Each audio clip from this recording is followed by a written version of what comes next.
자, 하세요. 네, 대한민국 국민 여러분 안녕하십니까? 지금 굉장히 코로나가 예상을 뛰어넘어서 돌파 감염이 64%나 나오고 굉장히 심각한 상황으로 가고 있습니다. 자, 이럴 때일수록 우리는 국민들의 일반적이고 보편적인 건강의 수칙을 잘 지켜야 되겠습니다. 그리고 또 이번에 이제 20대 대통령 후보로서 새로 선거에 나서는 저는 국민을 위한 재능기부 봉사의 차원에서 황제 비경이라는 건강의 비법을 국민 여러분에게 재능기부하고 있습니다. 우선 그동안 제가 국민공천제라는 새로운 시스템, 국민경선제가 발달해서 국민공천제라는 게 생겼습니다. 그래서 시민단체가 대통령 후보를 공천을 하는 이런 상황이 지금 됐습니다. 그래서 저는 국민공천위원회에서 공천을 받은 국민 후보로서 이렇게 나서고 있습니다. 물론 정당의 소속도 있지만 뭐 조금 내용상 제가 말씀드리기 어렵고 일단은 국민 공천제를 통해서 제가 후보하게 되는 국민 후보가 되겠습니다. 그러면 먼저 간단하게 제가 국민 앞에 약속한 공약, 저의 대선 공약의 큰 공약은 7가지가 있습니다. 그 7대 공약하고 약 50여 가지의 분수 공약 이렇게 해서 총 약 60여 가지의 크고 작은 공약들이 제시가 될 건데 우선 당분간은 큰 공약 중심으로 여러분에게 말씀을 올릴까 합니다. 그래서 우선 나라를 새로 조성하고 나라의 그 변혁 계획을 일으키려면 국가에 대한 모든 기틀의 기본을 알고 있어야 됩니다. 근데 지금 나오는 후보들이 과연 그런 것들을 알고 있는지 저는 궁금합니다. 대부분 지금 나서는 후보들이 보면 그냥 그 어떤 그 혈기와 열정 또는 좋게 말하면 정의감, 어떤 그 의협심에서 이렇게 나서는 것 같은데 막상 대한민국을 다시 그 개혁하는 대한민국을 새로 수립할 수 있는 그런 그 국가 수립에 대한 기초적인 그런 그 아젠다가 없어요. 그렇기 때문에 사실은 그런 후보들을 뽑으면 저는 국민들이 또다시 고통스럽게 되지 않을까. 물론 매번 선거 때마다 나오는 후보들은 다 자기가 당선되면 잘하겠다 이렇게 말을 합니다. 그러니까 사람이 무슨 일인가를 열심히 잘하겠다고 말하는 거하고 그 잘할 수 있는 구체적인 콘텐츠를 갖고 있는 거하고는 전혀 별개죠. 그렇죠? 그러니까 국가라는 것은 정말로 그렇게 뭐 주먹국으로 어떤 일시적인 열정이나 의협심으로 나서가지고 이게 맡을 일이 아닙니다. 그러니까 국민들도 분위기나 이런 것을 너무 휩쓸리지 마시고 냉철하게 판단해 보시기 바랍니다. 특히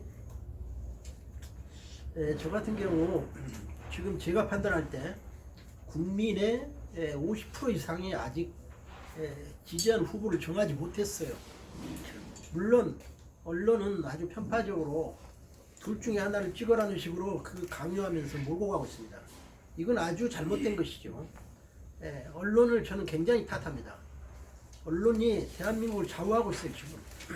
그래서 언론이 세모를 해가지고 국민한테 더 훌륭한 후보를 제껴버리고 자꾸 그 어떤 인기몰이 어떤 영합해서 후보를 이렇게 몰아세워서 뭐 둘 중에서 셋 중에서 하나를 뽑아라.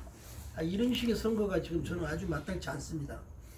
그래서 저는 언론에 보다 공정하고 그 편파적이지 않은 그런 보도를 저는 기대하고 이렇게 개인 유튜브를 통해서 저를 알리고 있습니다. 제가 사실은 두 후보보다도 훨씬 더 공약이라든가 또 국가를 경영할 수 있는 콘텐츠, 그리고 제 주변에 사실은 숨어있는 많은 훌륭한 인재들이 많이 있어요. 그런데도 언론에서는 저를 관심을 두지 않습니다.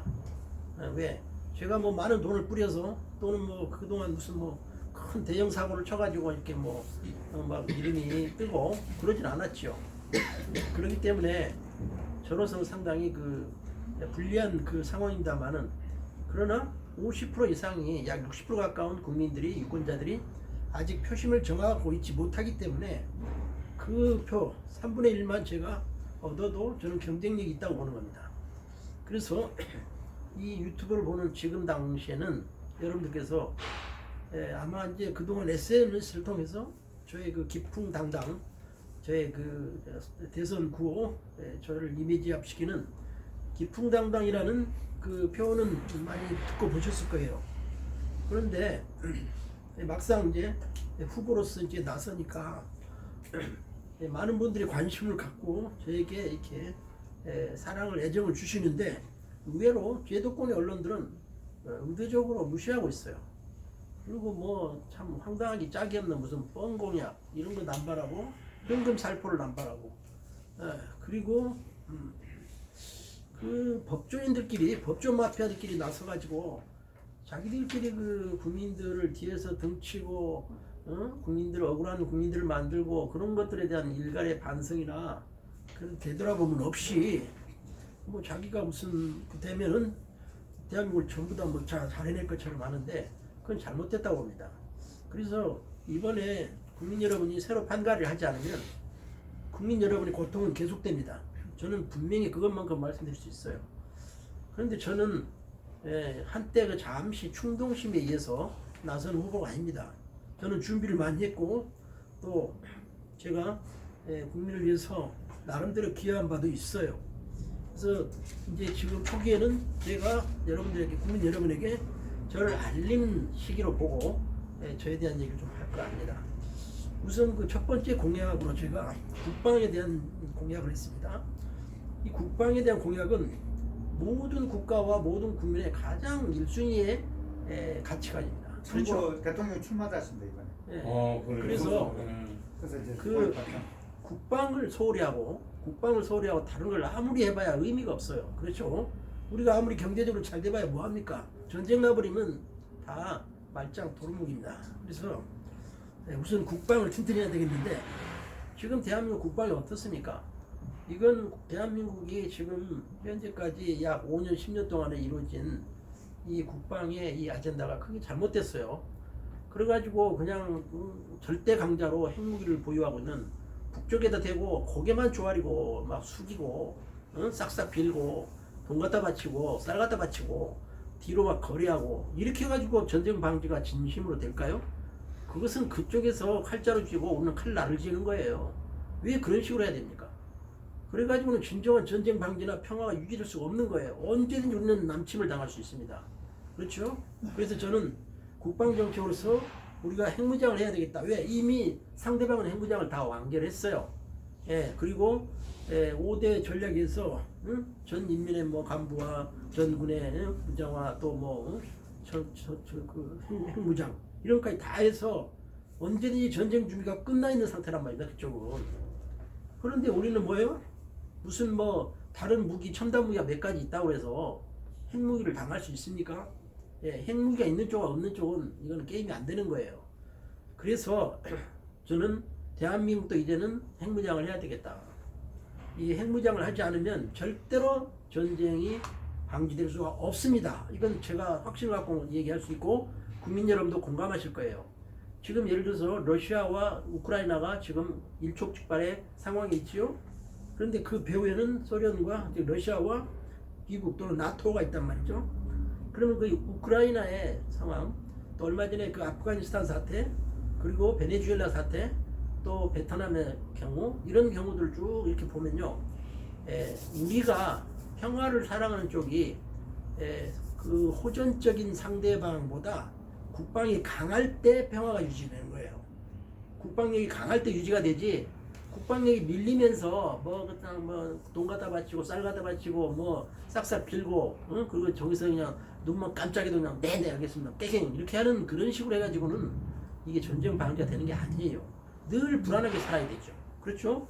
지금 대한민국의 안보는 늘 불안한 상태입니다. 좌불안석이죠. 예. 자, 이런 상황에서 무슨 전쟁 방지고 무슨 평화입니까?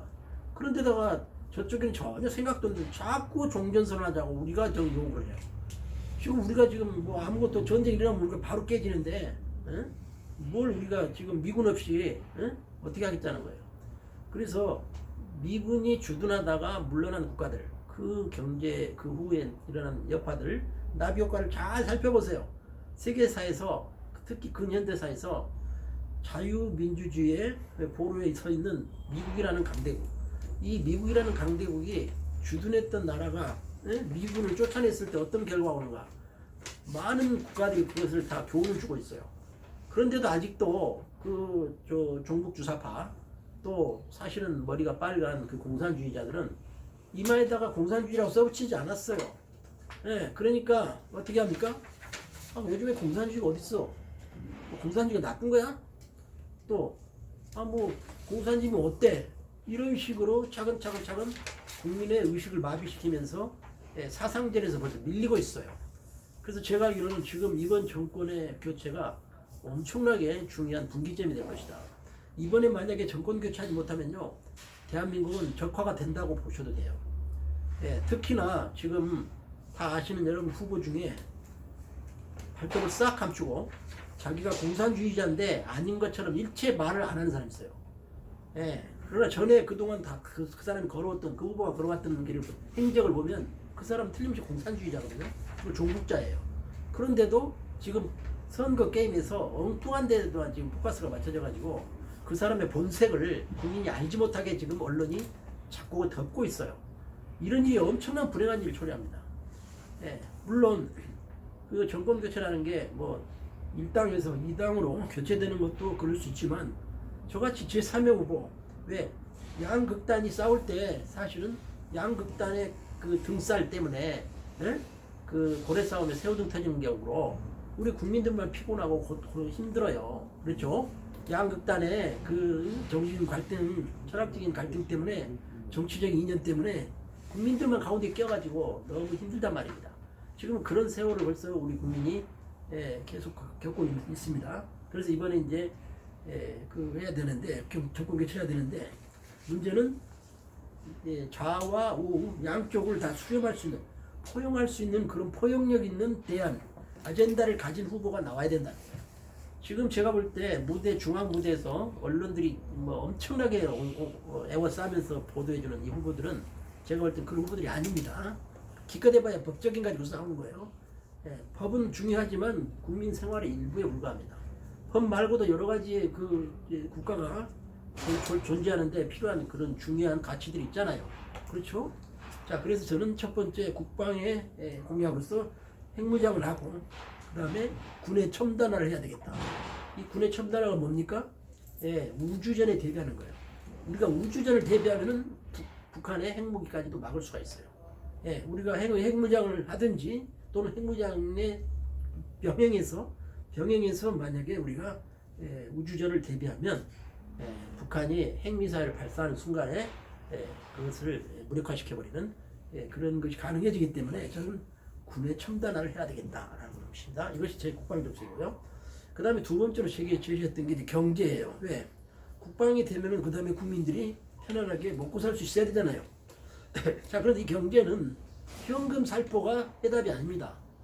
지금 현금 살포 불과 국민 한 사람당 몇십만 원씩만 뿌려놔도 집값이 폭등을 하고 물가가 지금 폭등해가지고 코로나 전과 코로나 후가 물가가 엄청나게 지금 올랐어요. 물가 오르면 누가 힘듭니까? 부자들도 힘들지만은 더 힘든 것은 역시 중산층 이하의 우리 일반 서민들이에요. 우리 서민들은 월급을 그러니까 올려달라고 투쟁을 할 수밖에 없죠. 왜? 물가가 자꾸 올라가니까 월급 투쟁을 안 할 수가 없잖아요. 근데 이것은 서로의 부정적인 그런 역기능이 자꾸 상승, 서로 시너지 효과를 내면서 나쁘게 가는 겁니다. 그래서 저는 이것을 근본적으로 경제 문제를 해결해야 되겠다 해서 제가 이 코로나 때문에 지금 완전히 경제가 초토화됐는데 이 코로나로 인해서 초토화된 경제를 오히려 역발상으로 지금 그 치료제도 못 만들고 대책 없이 그냥 예방주사한테 백신만 맞으라고 강요하고 국민들한테 그 불편하게 하고 있는데 이렇게 해서는 안 되겠다는 거죠.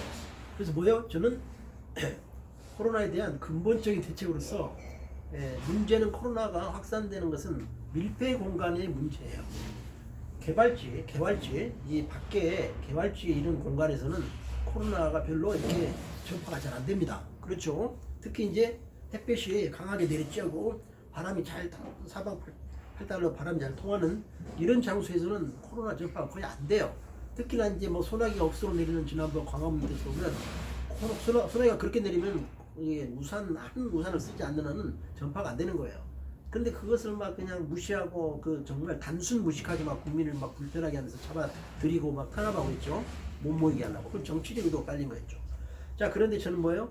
밀폐 공간에 우리 근본적으로 비말 감염 그리고 이 공기 전염이 될 수 있는 이 근본 문제를 우리의 첨단 산업으로 해결할 수 있다는 거예요. 그래서 이 마스크를 쓰는 것은 물론 이것은 최소한데 그지만 마스크 쓴다고 전파가 안 됩니까? 지금 전 국민 다 마스크 쓰고 다니잖아요. 그래도 더 많이 퍼지고 있죠.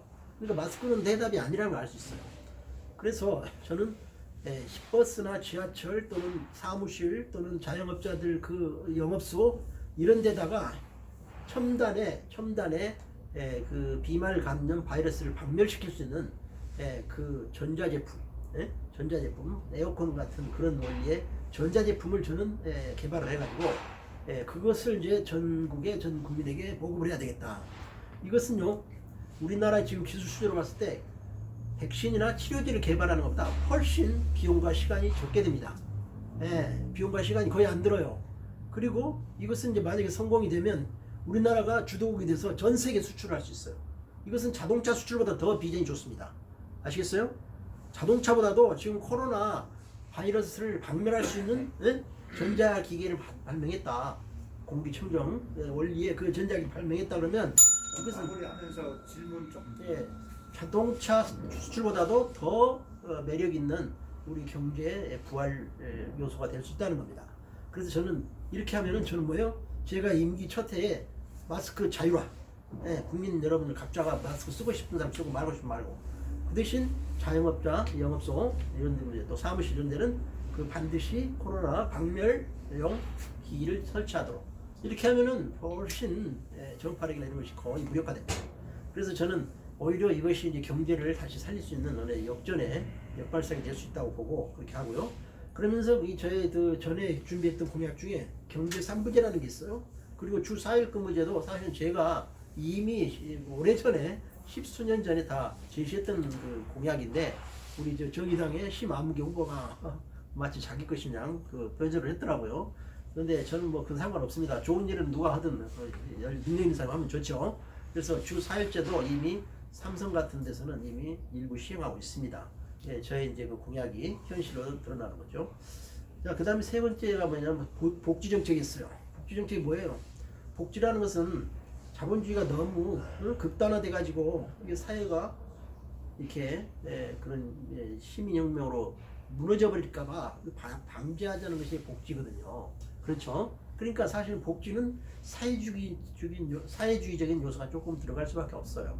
그런데 저는 뭐예요? 이 복지가 또 잘못되면 복지는 소모성이고 재생산이 잘 안 돼요. 저는 이것을 어떻게 하면 좋겠냐? 현금을 뿌리면 물가가 폭등하면서 경제가 파괴되니까 현금보다는 현물 위주로 해가지고 국민의 사회 경제적 약자 약 30% 정도 요선에게는 의식주 문제를 국가가 해결해 주는 거예요. 의식주 문제를. 이것은 현물로 이렇게 제공하고 쿠폰으로 제공하기 때문에 물가에 별로 영향을 크게 안 줍니다. 그래서 오히려 이제 생산성은 조금 높아지고요. 그래서 이런 저는 저비용 고효율 이런 그 정책을 제시합니다. 자, 그리고 이제 오늘 이제 추가로 하나 이제 더 네 번째 정치 공약을 제가 내겠습니다. 오늘 이제 내는 정치 공약은 뭐냐면 전 세계 역사적으로 최초로 대한민국이 사건 분립의 5년 중임제 5년 중임제, 사건 분립, 그 다음에 국회의원 2배수인 500명, 국회의원 수를 500명으로 늘리는 새로운 헌법을 제가 제안합니다. 네, 제가 취임해서 만약에 당선돼서 취임하면 임기 내에 5년 중임제이면서 국회의원 500명으로 늘리고 그 다음에 국가의 권부를 지금 3권 분립해서 입법사법행정의 3권 분립해서 감찰원이라는 사건 제4의 권부를 새로 만들어서 국세청이나 금감원, 감사원, 경찰청 이런 데를 다 통합을 해서 그 고위층 공무원들 국가 지도층들이 부패하지 않도록 근본적으로 부패하지 않도록 제도적으로 막을 수 있는 이런 제도로서 사건 분립 헌법을 제가 제안을 합니다. 자, 이 정도로 하고 혹시 질문 있으시면 질문해 주십시오. 질문 있습니까 혹시? 이번에 대통령 출마자인데 저 대통령 출마하신다고 그랬는데 네. 그 팜플렛 없어요? 지금 팜플렛 이제 만들어야 되고요. 이제 만듭니까? 예, 제가 출마를 선언 얼마 안 됐어요. 며칠 전에 했는데 조금 있으면 우리 저기 플래카드 제가 만들어 놓은 게 있어요. 여기다 걸어야 되는데 제가 가져오라고 했어요 지금. 근데 모르겠어요. 자, 그런데 하나 이제 선생님 그 정치하신다는 것도 좋고